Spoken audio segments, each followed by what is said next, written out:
They say a picture's worth 1,000 words, and art is no different. From sketches to pinups to everything in between, this is Behind the Art.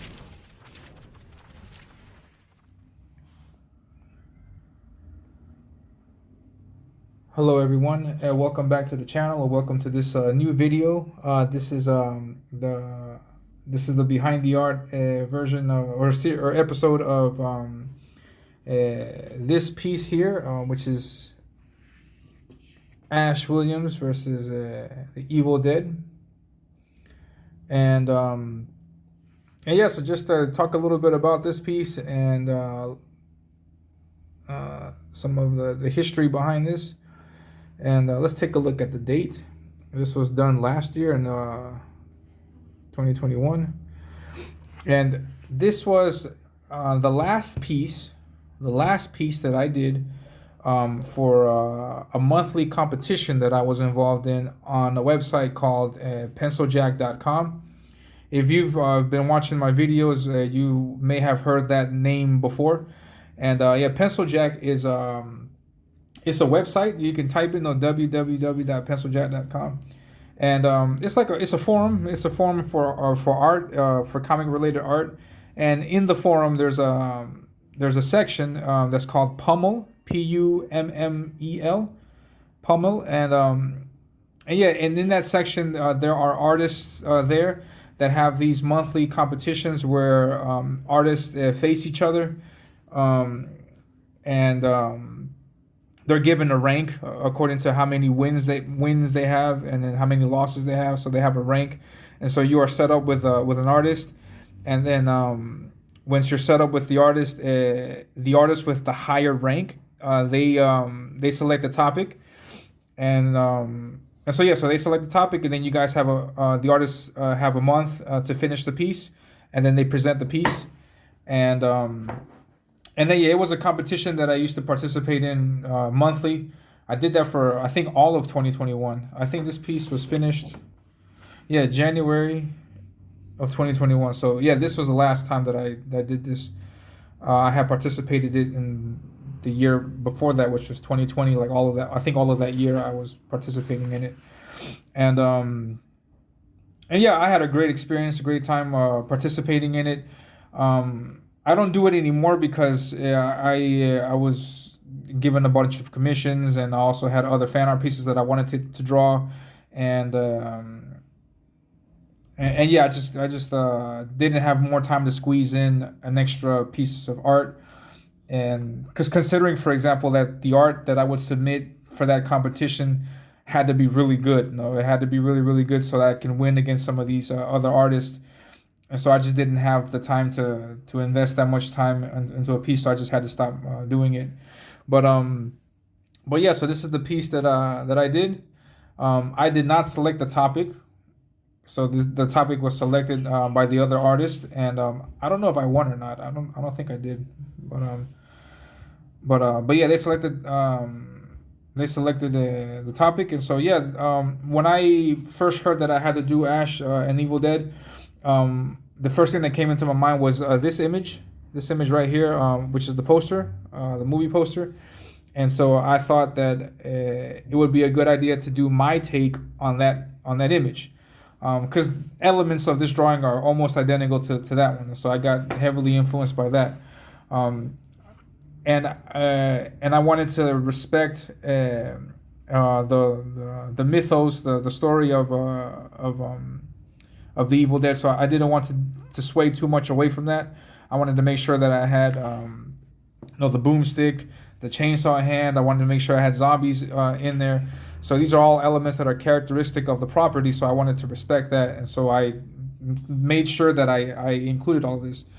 Um, when it came time for the background, I got a little lazy with it, because in the background in the image right here, you can see that there's like there's a city. I mean, I'm sorry, there's a city. There's a building in the back. There's a castle in the back. So I had to supposedly do that. So I wasn't sure if I should do that or do something different.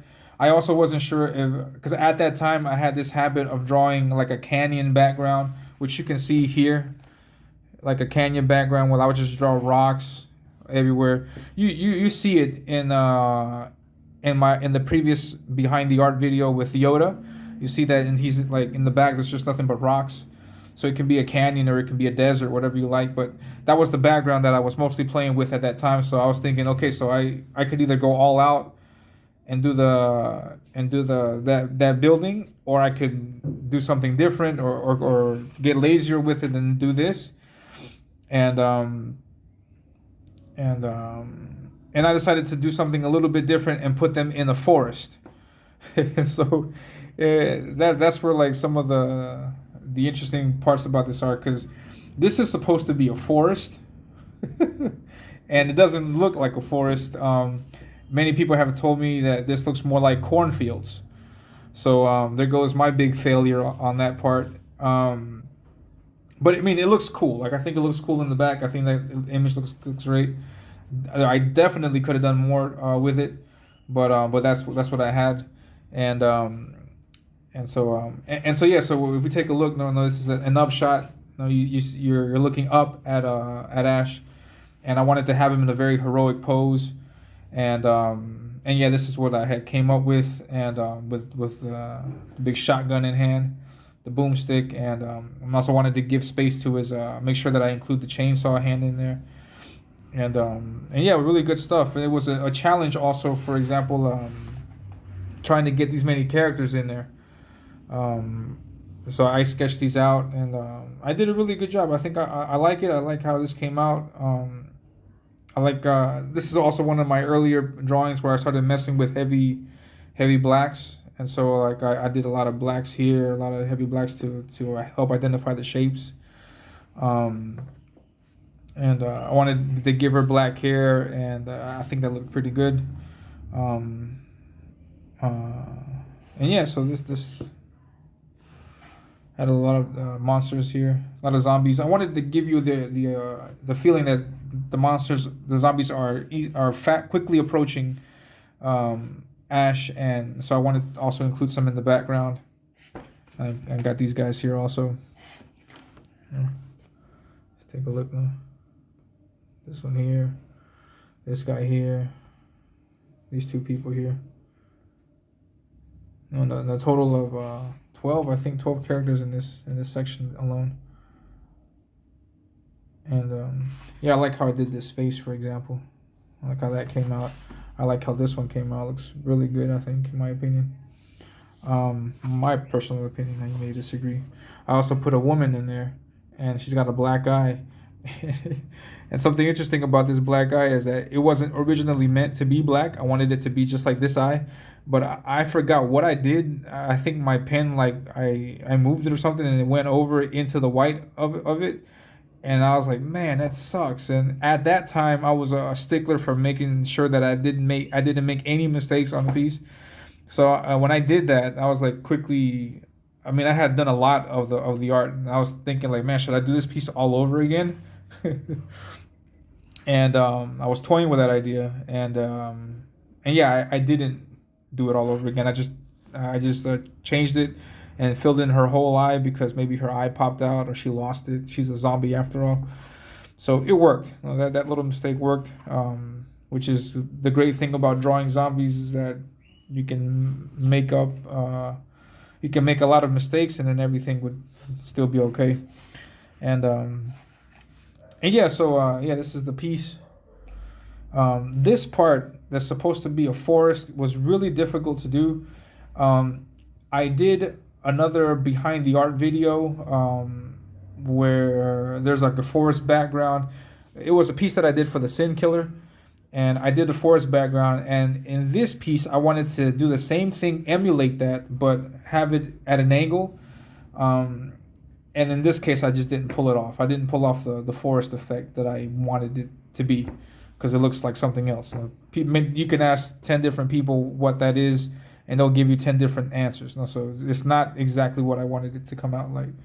So there's that complaint that I had, that part that I didn't like. So yeah, and just a few things that I can tell you about this piece just by looking at it are some of the things that I was into in terms of rendering at the time. For example, I was all about doing these kinds of lines.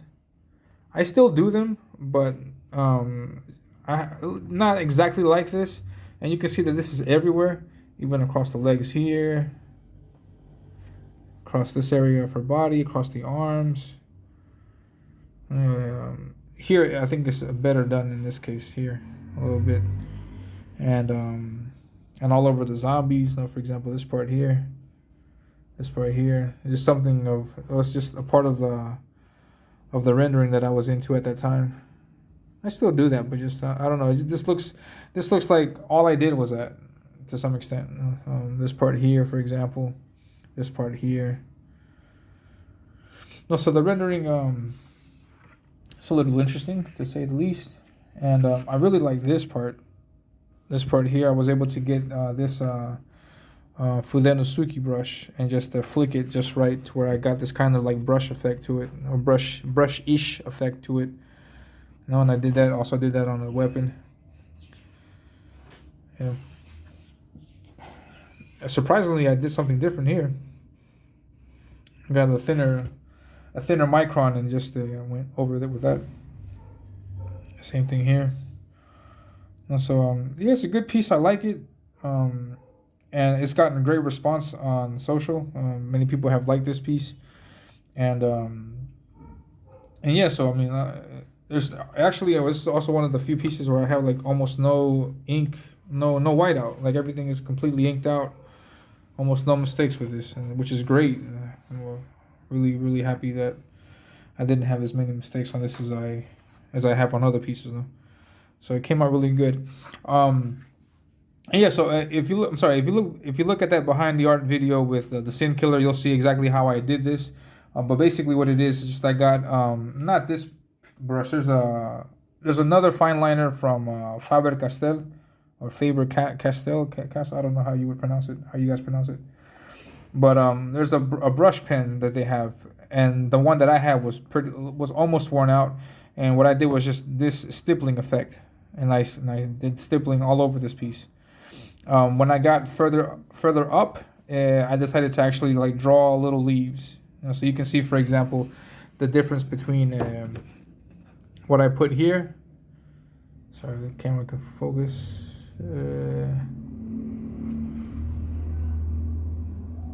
Yeah, so you can see right here, for example, the little leaves that I drew all over this edge here, versus like the further you get into the black area where it's just me just dabbing, stippling all over the piece. So that's what I did there.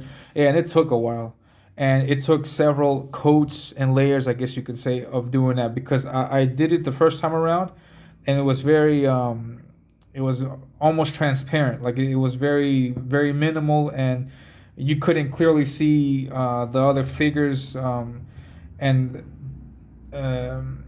I kept like zooming out, like taking this further back, looking at it, and just this area right here was poking out.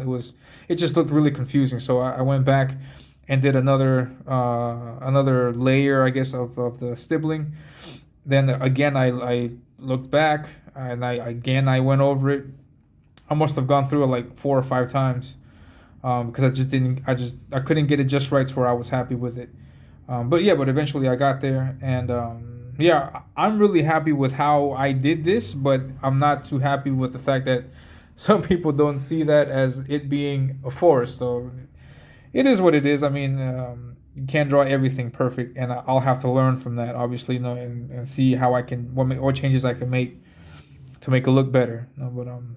But aside from that, I mean, everything here on the piece looks really good. Like I like the characters, and the zombies and stuff. And actually, I'm sorry. Actually, there is another nitpick that I have with this art, and it's the rim lighting.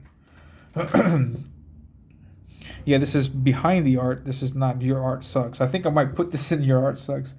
But here, for example, you see this thin rim lighting here?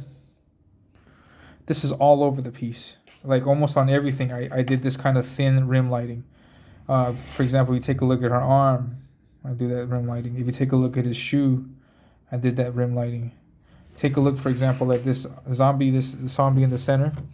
I did a rim lighting here. rim lighting here. I also did rim lighting here, all across his arm, this whole section here. Same thing with this zombie here. On this lady here, on her hair, right there, here, right there, and here on her arm, on his leg, and rim lighting to a certain extent is good. It helps with the lighting, but I personally think that I overused it. Like here, for example, like this is supposed to be this guy's hand, and I think the hand is really nicely drawn. The guy's hand right here, and then behind that you have like the shoulder area of this other zombie, and that just looks like a mess of black and white lines on it, and so it's really difficult to tell what's what. Here also, the way that I rendered it and the way it's a little difficult to tell, but and here, for example, yeah. Why is it a problem? Why do I think it should be done different? If I go back with black on this, you're not going to lose the effect of the shape. I know you're going to still notice that the leg finishes here. For example, if I were to ink this piece of white right here, ink this white, go over that. I'm not going to, but if I were to do that, you would still know that his leg has that thickness to it, because you have this other object here that's cutting it off, and so you know that this is where this leg begins, and then this is where this arm ends. And for example, here, if I can do this in all black, you'll still know that this is the shape of the woman's arm. The same thing here, which is why I didn't do rim lighting here, for example. And so yeah, it's not always necessary. Like I could just go over this black, and then you know that that's where the shape ends. I don't need to do the rim lighting here. It's just unnecessary. Here, maybe, But I mean, if you just leave it on all black, it'll look just as good, I think. So yeah, so that's that, and yeah, the piece. Other than those two things, other than this stippling, and other than this, I'm really happy with this piece. I like the pose that I pulled out for Ash. I'm not too sure about his likeness. I think like in general, it looks similar to him. Like especially the first movie, it's got the curly hair. I think I was able to capture that curly feel to his hair. I think I was able to do his face somewhat accurate. He's got these very piercing eyes, Bruce Campbell, and so I think I was able to capture that to some extent. And the muscle and all this stuff, I think is really good. The chainsaw is great. I think that shotgun came out wonderfully. So yeah. So I mean, this is a good piece. And I like it. And yeah. So and then yeah, people have responded greatly to this Ash Williams piece. And I'm considering actually selling this piece. I don't know if anybody out there would be interested in buying this, but I'm considering selling it. I'll make announcements if I do end up making that decision. But yeah, this is a really good piece. This was done on an 11 by 17 piece of paper. Not paper. This is comic paper. It's pretty thick stock, and it's a really good piece. And yeah, so yeah, I don't think I have anything else to say about this. I think it's really good. I enjoyed how I put his face right here getting smashed in by Ash, and yeah, like the hands are like this hand right here is really good. This hand's here. This zombie in general is good. This hand here, a lot of I did a lot of self hand poses for this, and here's the lady's hand with her nails. And it was a good piece. Really good piece. I liked it. I like how it came out, and yeah, and I hope you like it also. And that'll be it for this video. This is behind the art, taking a look at Ash Williams and Evil Dead, and I'll be sure to put out more videos later. And me personally, I'm still working on my concept art, and working on more pages for my short story. I'll have the reveal for my comic at the end of the year. I'll be sure to post updates as I get them, and as I get these pages done. And yeah, so if you like this video, please hit the like button. Also, please subscribe, share this out, tell all your friends about me, and yeah, and I'll be sure to catch you in the next behind the art video. And yeah, that's it. I'll be sure to catch you in the next one. Take care. Have a great day. Peace.